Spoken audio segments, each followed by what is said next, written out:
Olá, gente, tudo bem? Boa tarde. Mais uma sexta-feira aqui com o nosso 40 mais Sextou com Elas. Eu, Raquel Fonteles e Carmen Leonel, trazendo o melhor conteúdo voltado ao universo empreendedor. E hoje, como não poderia ser diferente, mais um programa mega especial. E, mais uma vez, Carmen, atravessamos aí o oceano, né? Além do oceano, e olha, fomos para terras muito importantes da história. Hoje nós estamos nada mais do que nada menos, gente, na Irlanda. Fuso horário de 4 horas e pouco. Nossa convidada muito especial é brasileira, erradicada em Dublin. Ela vem hoje nos contar uma história de sucesso que eu venho acompanhando há algum tempo, mas isso fica para conversa de bastidores, né, Raquel? Oh. Eu queria apresentar a vocês. Aliás, antes de apresentar, boa tarde, minhas ouvintes queridas. Mais uma sexta-feira sensacional. É o melhor momento da sexta-feira do 40 mais, né? É o nosso Melhor hour, papo. né? É o melhor happy hour das mulheres empoderadas 40 mais que decidiram cantar para subir e ser dona dos seus próprios negócios, né, Raquel? Oh. Eu quero apresentar para vocês hoje, gente, uma pessoa especial. É a Gisele Makinde. Olha o nome, hein? Guardem esse nome. Gisele, com 2 L's. Muito importante isso. Makinde. Ela resolveu empreender na Irlanda, passou pela pandemia, ganhou o prêmio de empresária do ano. Muito importante isso, viu, gente? O prêmio que ela ganhou foi o National Enterprise Awards em 2023. Olha eu, gente. Olha eu falando a idade aqui.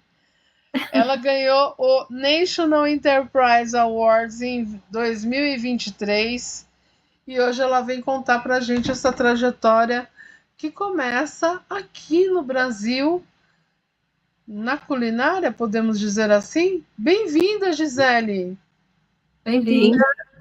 Olá, Carmen. Olá, Raquel. Muito obrigada pelo convite. Obrigada por abrir esse espaço para poder contar um pouquinho da minha história. E boa tarde a todo mundo que está ouvindo a nossa conversa agora.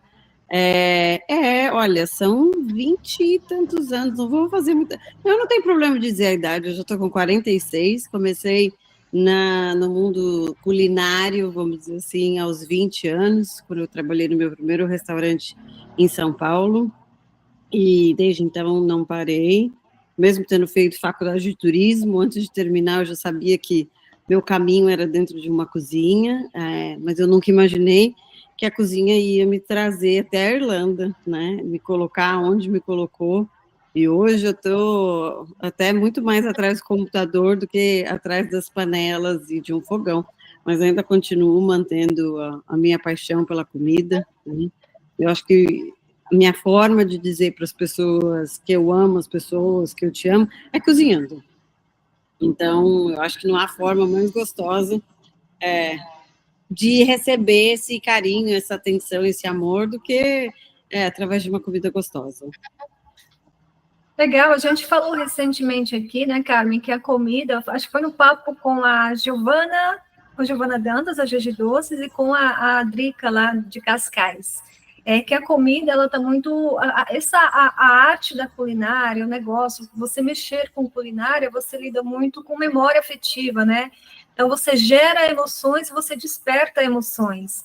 E você Sim. acaba fazendo parte da vida das pessoas, de uma forma ou de outra, né? Se cabe aqui dizer, antes prosseguir, a Gisele, ela era uma criança que estava ao redor de uma mãe que cozinhava muito bem e que cozinhava com muito afeto para a família. É, a Ana Maria, ela fazia questão de ter os filhos ali embaixo da saia dela, no fogão, e desde muito cedo ela ensinou aos 3 princípios básicos da culinária, que vão da higienização das coisas ao preparo, né, Gisele? Eu não tenho, acho que é a continuidade do legado da minha mãe, né, que infelizmente não está mais com a gente, mas eu só me dei conta disso depois dela ter falecido, que era isso que era esse o caminho que me deixava feliz, né? Mas eu cresci num ambiente onde, né, comida era o centro das atenções, sentar à mesa, né? Essa coisa do domingo, do almoço, fazer as refeições juntos, era um ritual. E eu acho que eu absorvi tanto isso que eu falei, é esse o lugar que me deixa feliz, né? Que vem também da minha avó Maria, que era a mãe da minha mãe. Então, assim, todas as memórias afetivas que eu tenho de criança são dentro de uma cozinha, são em volta de uma mesa, né? Mesmo do lado dos meus avós paternos, todas as lembranças que eu tenho são de festas, e as festas sempre regadas a muita comida, risadas, enfim, eu acho que a comida para mim sempre foi o tema que permeou e rodeou e fez com que eu me tornasse a pessoa que eu sou hoje. Então, acho que não tinha outro caminho, né? Eu tinha que seguir por esse caminho. Legal. Você comentou aqui com a gente que, embora você tivesse feito turismo, né, se especializado, você acabou seguindo a sua paixão, que é a área da culinária. Conta um pouquinho para a gente, Gisele, como que foi esse processo? Você começou aqui no Brasil, você já começou atuando em restaurantes? Sim, na verdade, quando eu entrei, eu fiz faculdade de turismo, entrei na faculdade, eu estava com 17 anos, né? Eu era muito nova e a gente não tinha a menor ideia de que caminho eu queria seguir. E naquela época, isso a gente está falando 20 e tantos anos atrás, 20, né? Mais de 20, não, 25 anos, 26 anos atrás. 26 anos atrás, gente. Ser chefe, né, trabalhar em cozinha, não era uma coisa que o pai ou a mãe tinham orgulho de dizer para o meu filho, olha, acaba o colegial, você vai ser chefe, olha que maravilha, vai aparecer na televisão. Não existia isso. Hoje é um glamour completamente diferente, né? As possibilidades são outras, os caminhos são outros, e a cozinha sempre foi um local muito masculino, né? A cozinha profissional sempre foi um local muito masculino, e dominado também pelos nordestinos. Então, você ia para a cozinha, não era um ambiente de pessoas letradas, coisas assim. Então, eu me lembro que quando eu falei para o meu pai que eu queria ser chefe, eu fiquei, que horror, né? Não paguei faculdade para você, né? E trabalhar numa cozinha. Então, a mentalidade era completamente diferente do que é hoje, né? Então, eu falei assim, não, é isso que eu quero fazer. Eu entrei na faculdade de turismo, e que também na época ninguém sabia, perguntavam se eu pesava a mala no aeroporto, o que eu estava aprendendo, né?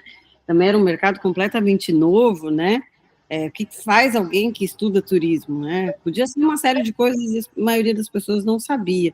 Então, eu estudei na Embi Morumbi, foram os primeiros anos, né? De faculdade de turismo. E assim, era meio naquela coisa, não sei muito o que eu quero fazer. Eu gosto de turismo, trabalhava naquela época como recreadora, né? Ia para acampamento, e falei, por enquanto eu vou fazer isso. Enquanto você tem 17, 18, 19 anos, você pode errar, você pode seguir vários caminhos, que isso não vai definir a sua vida. Mas quando eu estava no 3º ano da faculdade, que eu comecei a entrar um pouco mais no mundo da gastronomia e ver quais eram as possibilidades, foi quando eu conheci o Senac, vi quais eram os cursos que eles tinham, e me encantei com o curso de chefe, de cozinheiro básico, não era nem chefe, eu chamava cozinheiro básico, não sei nem ainda se tem esse curso, que era dado no hotel em Águas de São Pedro. Então, eu poderia ficar 6 meses lá, morar no hotel e estudar. Então, eu falei, poxa, eu quero ver o que é isso. Terminei, uma das coisas que minha mãe, na época, falava pelo menos termina a faculdade, você tem um diploma, né? Eu sempre brincava, se for para a cadeia, pelo menos eu tenho salário especial, né? E eu falei, pronto, vou terminar a faculdade, porque eu era nova, ainda poderia fazer uma outra faculdade, caso eu decidisse. Terminei minha faculdade, eu apresentei meu TCC numa semana, minha mãe faleceu na semana seguinte. Uau! E aí eu fiquei, né? Eu já estava querendo entrar no mundo da cozinha, mas parei um pouco, né? Todo mundo sabe perder a mãe, acho que você perde meio o senso de lugar no mundo, né? Fiquei em casa durante uns 6 meses, mais ou menos, colocando minha cabeça em ordem. Eu estava com 21 anos na época, e aí falei, não tenho pressa, mas foi quando eu encontrei o primeiro chefe do primeiro restaurante que eu trabalhei. Falei para ele, olha, nunca trabalhei numa cozinha, nunca estudei, nunca fiz nada, quero trabalhar. Ele falou, vem. E assim, tudo, na verdade, se eu olhar para trás, né, pensando agora, tudo meu foi muito na cara de pau. Nunca, acho que tive muito filtro. Vou lá e pergunto, não, eu já tenho, vamos ver, se ele falar não, paciência, vamos embora. E foi exatamente isso que eu fiz, ele falou, vem.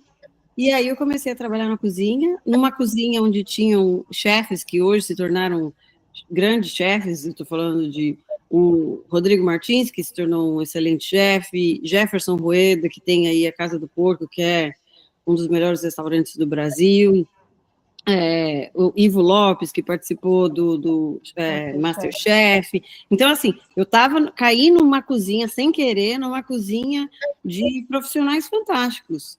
E aprendi muito, né? 6 meses depois fui para estudar em Águas de São Pedro, no Senac, e daí minha vida dentro da gastronomia começou e nunca mais parei. Foi um restaurante atrás de outro restaurante. Mas eu falei assim, poxa, o que mais isso pode me trazer, né? Vai chegar uma hora que eu não vou conseguir mais ter, porque é uma coisa que tira muito da sua energia.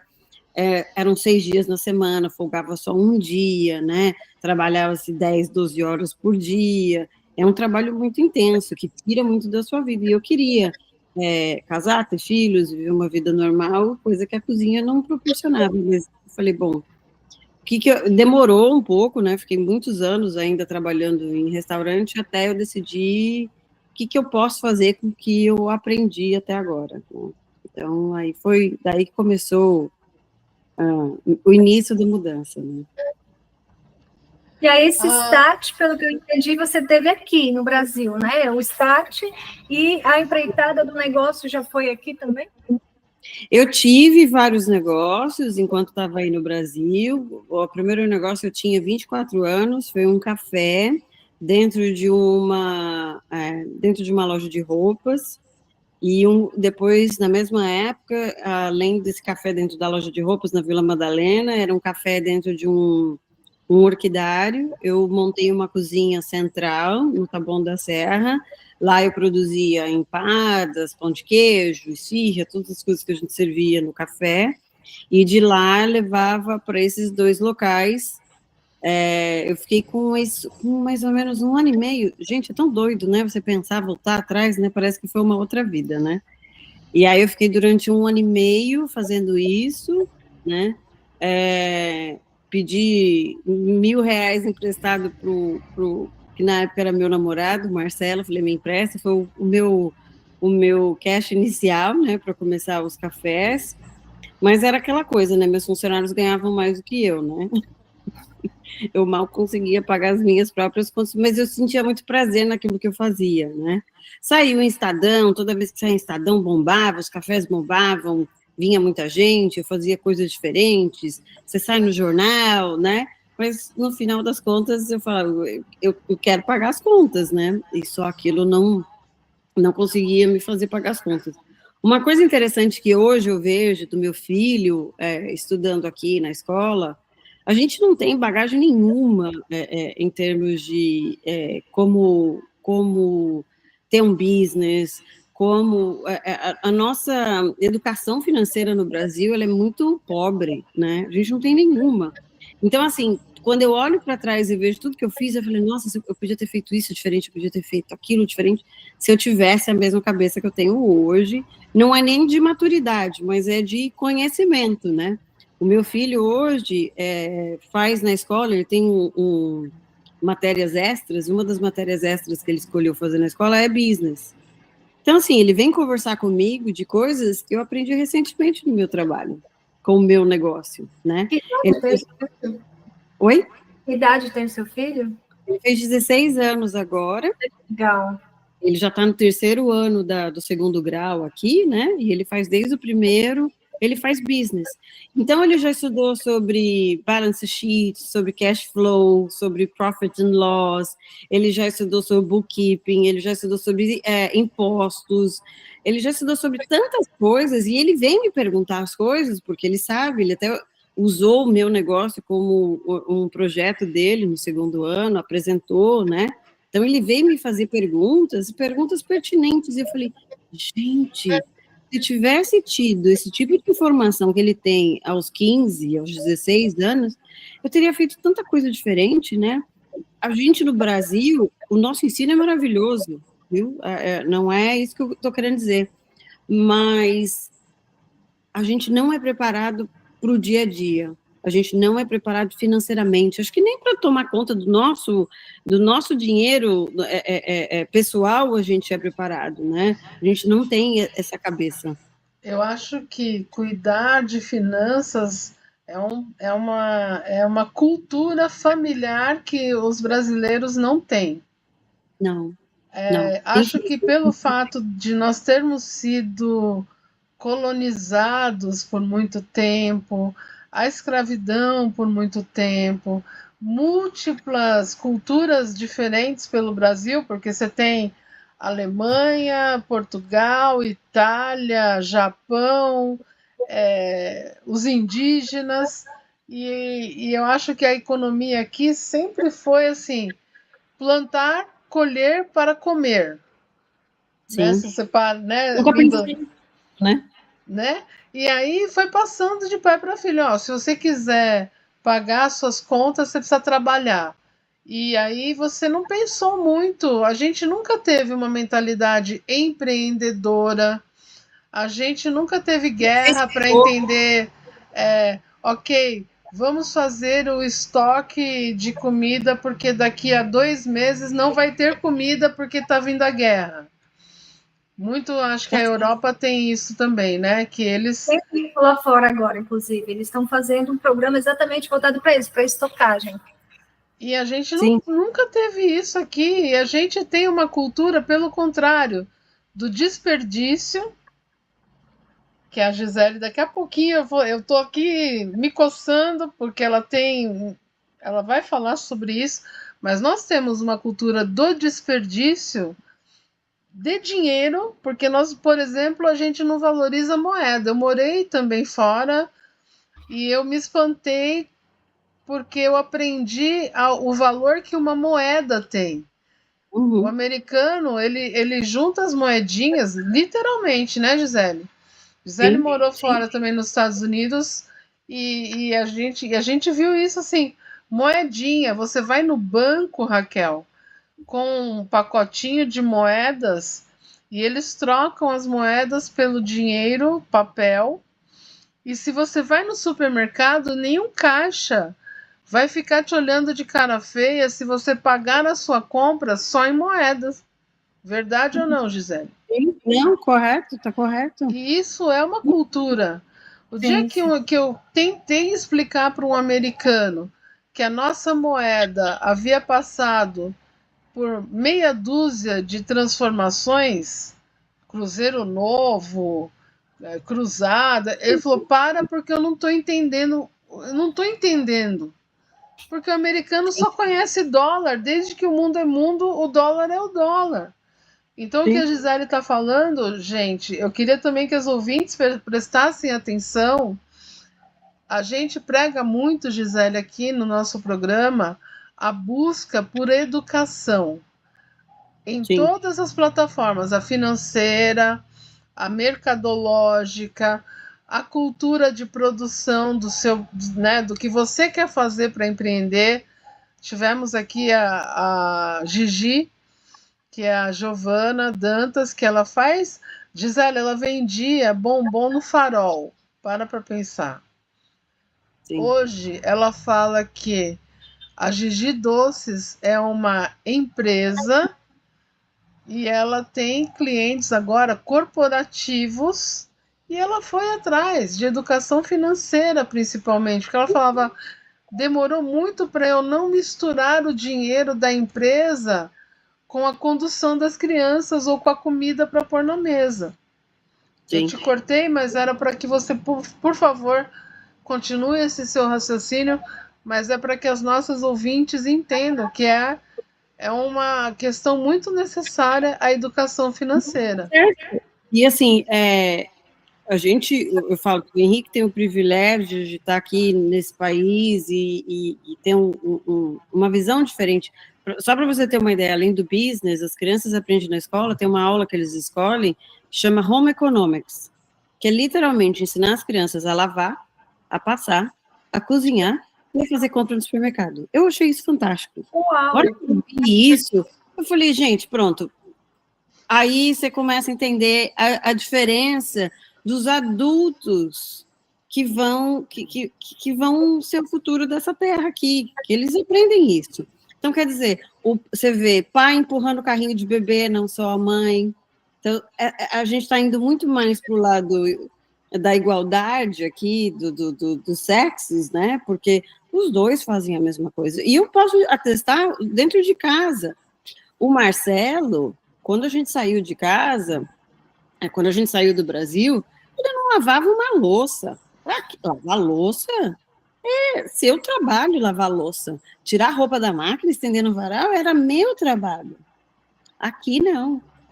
Aqui tem final de semana que eu lavo, tem final de semana que ele lava a roupa, põe na secadora, ele dobra, ele cozinha, coisa que ele não fazia, ele aprendeu. Ele faz um arroz, uma carne moída, eles não morrem de fome, porque nem sempre eu estou aqui. Então, eu acho que está mais do que na hora da gente começar no Brasil a mudar um pouquinho essa mentalidade.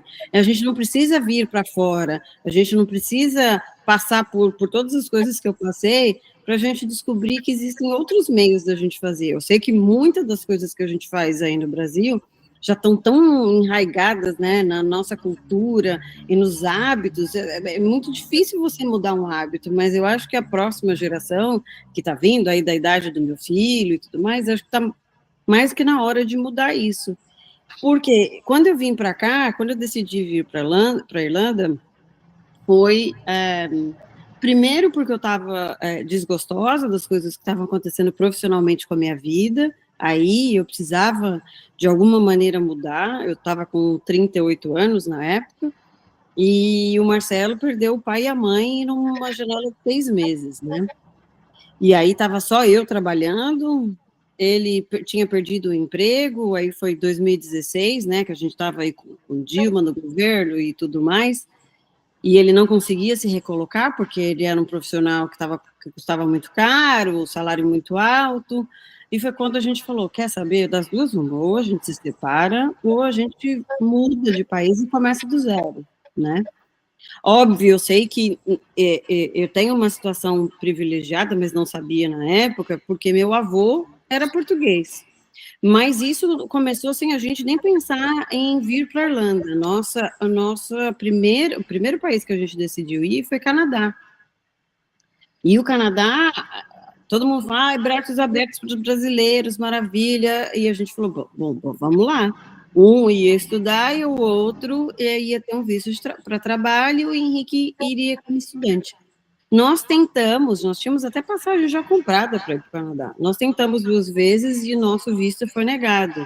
A gente tinha casa própria no Brasil, o Marcelo tinha vendido o apartamento do pai, então a gente tinha dinheiro para a gente poder sustentar caso as coisas não dessem certo e tudo mais, e mesmo assim eles não ficaram felizes de que a gente voltaria depois de 2 anos ao Brasil, né, porque o visto era só de 2 anos. Eu falei, bom, depois de você experimentar uma coisa boa, quem quer voltar, né? Eu falei, pelo amor de Deus. Mas, enfim, não negaram o nosso visto 2 vezes, mas eu tinha tanta certeza que começar de novo, começar do zero, era o que ia fazer a diferença para a minha vida, para a vida do Marcelo e para a vida do Henrique. Eu falei, não, nós vamos embora, nós vamos embora, nós vamos embora. Abri meu computador no segundo dia, na segunda vez que o nosso visto foi negado. Falei, aonde no mundo eu posso ir que fala inglês? Meu inglês era ok, não era maravilhoso, mas eu falei, eu me viro, né? Abri o computador, países que falam inglês. Aí fui vendo no mapa e achei a Irlanda. Não conhecia absolutamente ninguém, nunca tinha ouvido falar. A imagem que eu tinha da Irlanda, eu acho que é aquela imagem de filme que você tem o céu cinza, aquele castelo de pedras, né? Aquela Tipo coisa. Outlander. Tipo Outlander, a série Outlander. Meio Game of Thrones, sabe? Assim, era essa imagem que eu tinha. Eu falei, Jesus, eu vou vir um país cinza, né? Eu tinha realmente uma imagem muito cinza, assim, da Irlanda. Mas, quando eu comecei a pesquisar, eu vi que tinha muita oportunidade para chefe. E sempre, uma das coisas que eu sempre tive comigo, né? Eu falei, eu posso ir para qualquer país do mundo, porque comer todo mundo come, né? Se eu não sei cozinhar comida local, eu vou aprender, mas comer ninguém deixa de comer. Por mais crise que esteja passando, comer todo mundo come e arrumar emprego. Eu falei, eu não tenho medo de arregaçar as mangas e ir embora. E foi com essa mentalidade que a gente decidiu vir, mesmo sem ter o passaporte europeu nem nada. A gente falou, como que a gente vai fazer com visto? E falei assim, a gente vai como estudante, o Marcelo ia vir como estudante, entrar, deixar o Henrique aqui, sair. A gente, assim, os planos, assim, mais mirabolantes, a gente assistiu um monte de vídeo no YouTube, então a gente entra como estudante, vê um visto, sei lá, a gente se vira até o meu visto, o meu passaporte português sair, que na época eu apliquei, mas me disseram que ia demorar 2 anos. Eu falei, eu não vou esperar 2 anos, eu quero ir agora. E aí foi. Eu acho que a Raquel está aflita ali para fazer perguntas, porque estamos já com 26 minutos, meninas. Temos mais um caminho aí de mais ou menos 7, 8 minutos para explorar a sua chegada e o seu empreender até o seu prêmio aí na Irlanda. E eu vou passar a bola para a Raquel te fazer o questionamento dela. Pode ser, Raquel?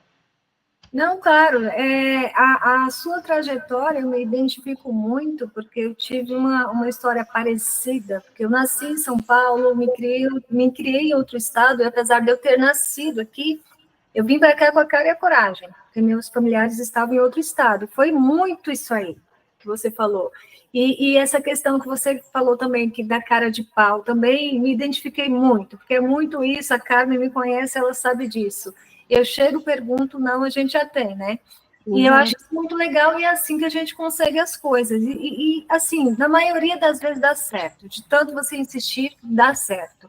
Eu queria entender, você contou toda essa trajetória, você foi lá, falou, vou escolher esse daqui. Escolheu, chegou, foi.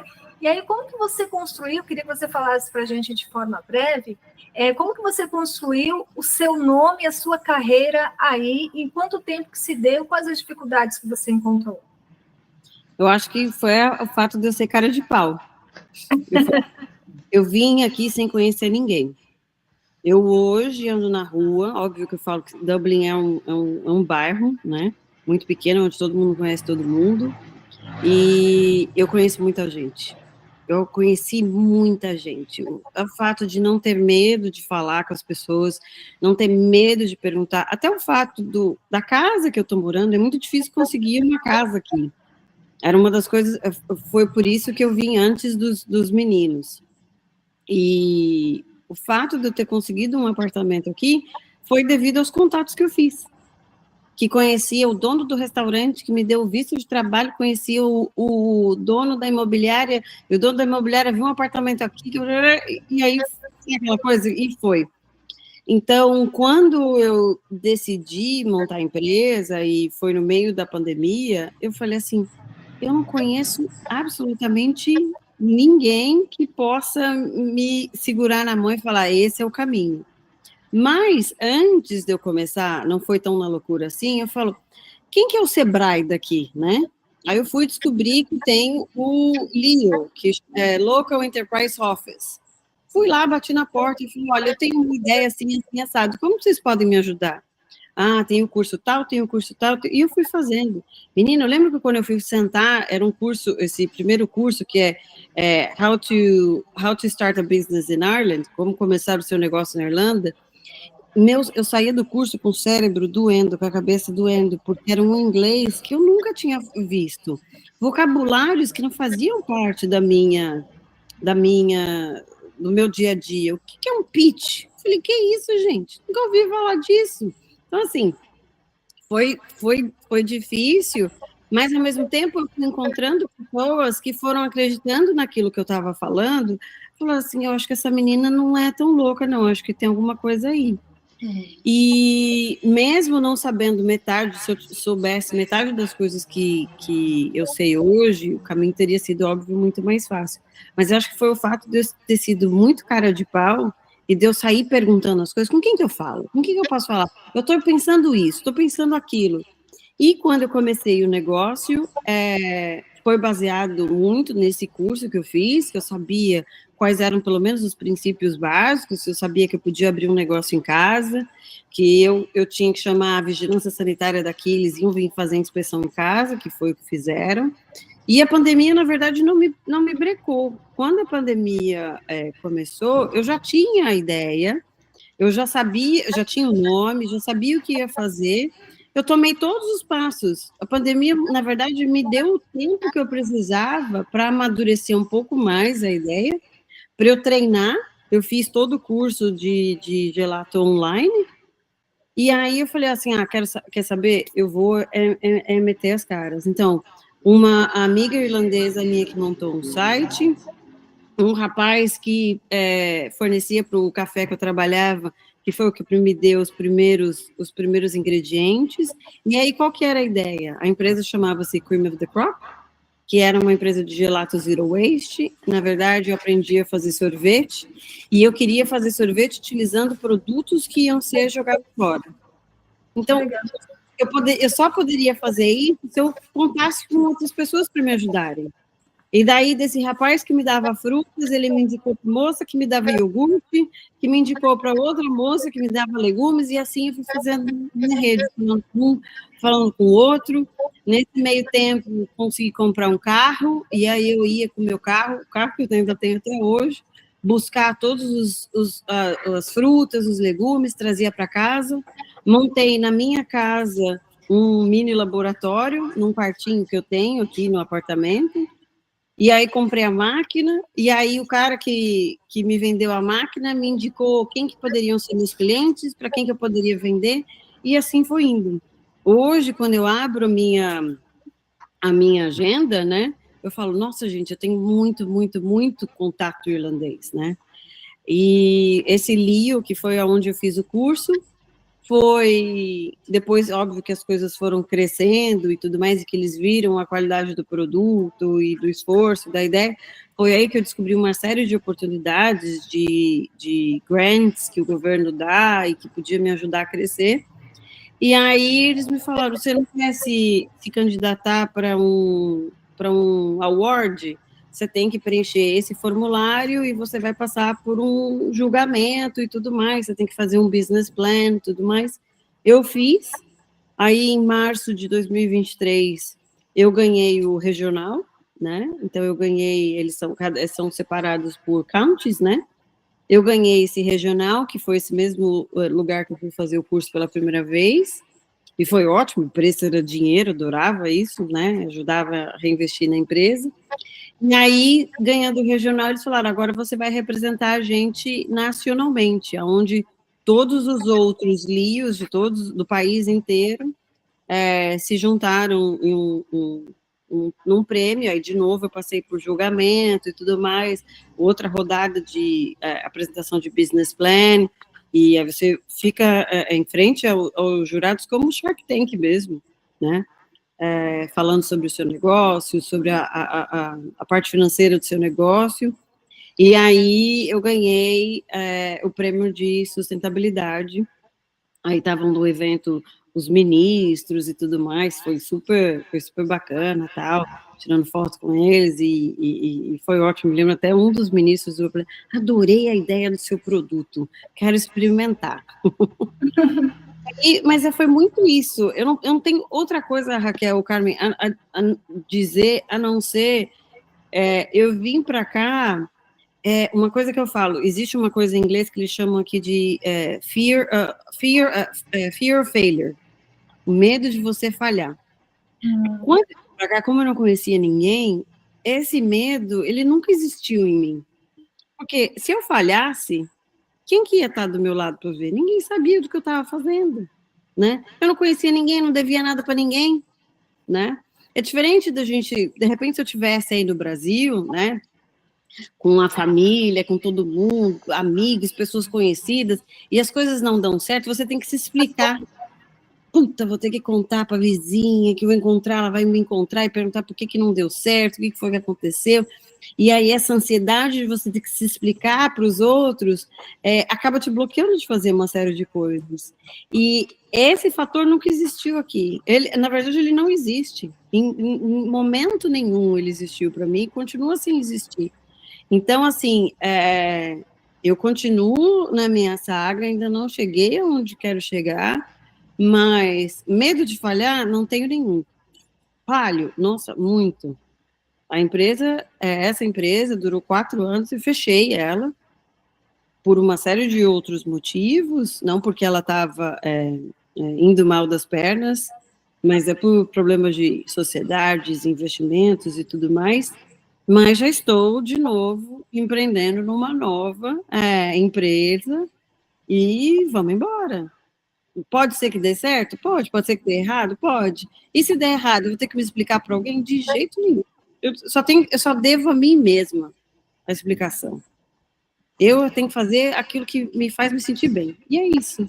Muito bom, muito bom. Nós temos aqui uma história de determinação, obstinação, vocação e muita cara de pau, Raquel. E vamos ter que começar a nos despedir já. Gostei, muita cara de pau. Mas se não é assim, a gente não consegue. Eu acho que o empreendedor é exatamente isso. Falhar, falir. Se você não falhar, não falir, você não é empreendedor. Isso faz parte da caminhada. E assim a gente vai aprendendo mesmo. Tem dia, a gente conversa muito aqui, eu e a Carmen, na nossa parceria, na minha empresa, a RFT Soluções Criativas, na dela, na Trade Desenvolvimento Humano, né? Trade Trends Insights, a empresa dela tem um nome chique.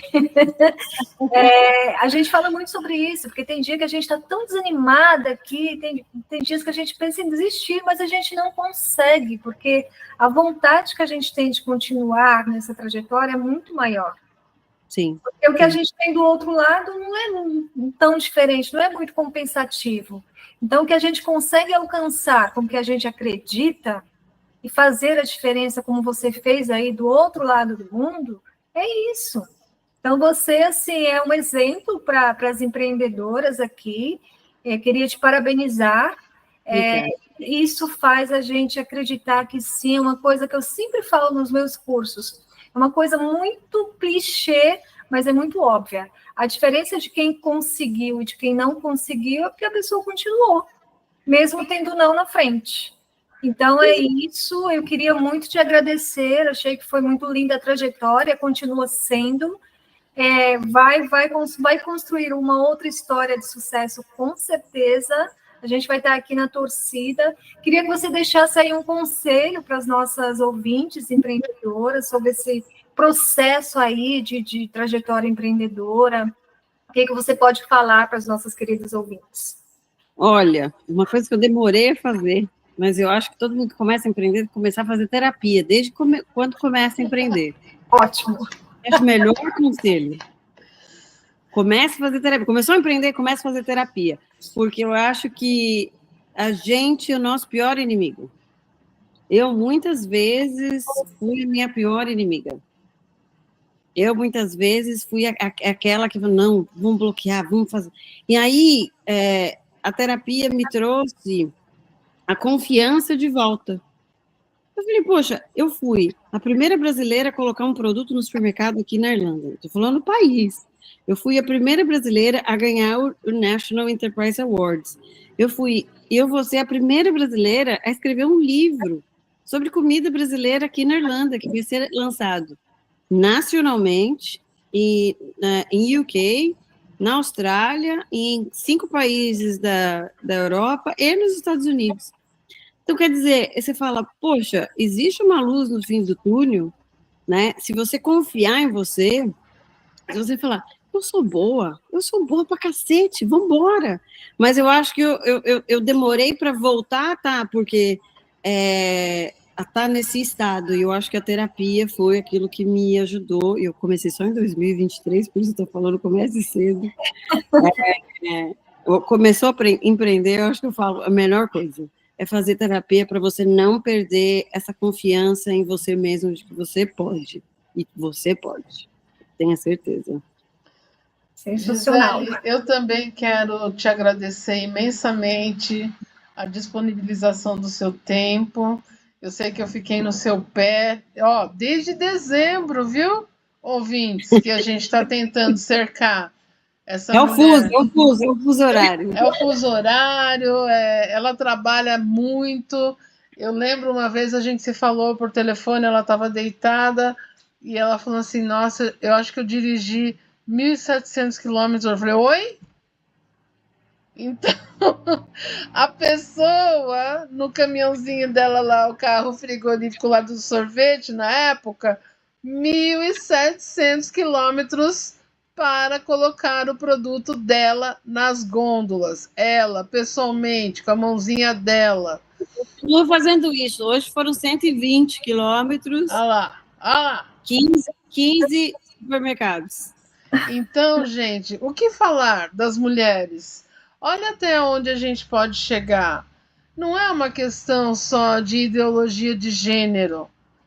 Muitos homens também podem chegar. A questão é que nós mulheres temos que provar todos os dias que nós somos capazes, que nós podemos ir além, que nós podemos construir grandes histórias. Então, Gisele, Gi, queria te agradecer imensamente, queria desejar para você um caminho iluminado, de prosperidade, de sorte, e que todos os seus sonhos continuem se realizando e que mais tarde, lá na frente, o nosso Henrique possa ser um grande gestor de negócios, não só com vocês, com a família e com ele mesmo, porque eu conheço o Henrique, eu sou apaixonada por ele. Ele nasceu um dia depois dos meus filhos, Raquel. É um ariano porreta. Ele é um profundo conhecedor dos dinossauros. Eu e ele temos ainda muita troca sobre isso. E é um cara que, com 16 anos, ele se tranca no quarto para ler. Que legal. A Gisele, ela fez e faz um trabalho muito legal com o Henrique. E eu acho que nós, mulheres, temos esse poder e essa dádiva. Por que não falar, né? É uma dádiva, é uma vocação. Então, eu me despeço das nossas ouvintes hoje. Uma sexta-feira que já vai para 43 minutos. O Walter que se vire na nossa programação. Mas o programa hoje foi sensacional. Uma excelente sexta-feira e um ótimo final de semana. Raquel, rapidamente nossas redes e nossa despedida final. É isso aí, gente. Queria agradecer aqui a vocês pela audiência. Realmente foi um programa muito surpreendente e inspirador, né? Como nós trazemos aqui todas as sextas-feiras. A gente viu aí a importância de ter uma cara de pau, ou seja, uma ousadia. Então, continue nesse caminho que é o certo. Quero dizer que eu super concordo com a questão da terapia. Acho que para a vida, para os negócios também, porque a gente tem muita questão da autossabotagem. Então, é muito importante. Então, esse conselho super assino embaixo. Queria convidar vocês para acompanhar aí as nossas redes, nosso Instagram, 40mais MAIS, 40 mais Sextou com Elas. Quem perdeu aí o nosso programa, a gente tem as reprises, né, às terças-feiras e sábados. Também temos o nosso canal lá no YouTube, para quem perdeu, quiser assistir aqui também. 40 mais, estou com elas da mesma forma, 40 MAIS, 40 mais, estou com elas. E para você que quer entrar em contato aí conosco, comigo, com a Carmen, quer compartilhar aqui sua história com a gente, 40 mais, estou com elas, @gmail.com. Tem lá o nosso e-mail. Queria agradecer aqui vocês. Acompanhe aí o nosso programa toda sexta-feira, às 5 horas, na www.radioempreendedora.com.br. Toda sexta-feira, eu e a Carmen aqui, trazendo o melhor conteúdo empreendedor para vocês. Conecta aqui com a gente, gente. 40 mais, estou com elas. Um beijo, gente. Até a próxima.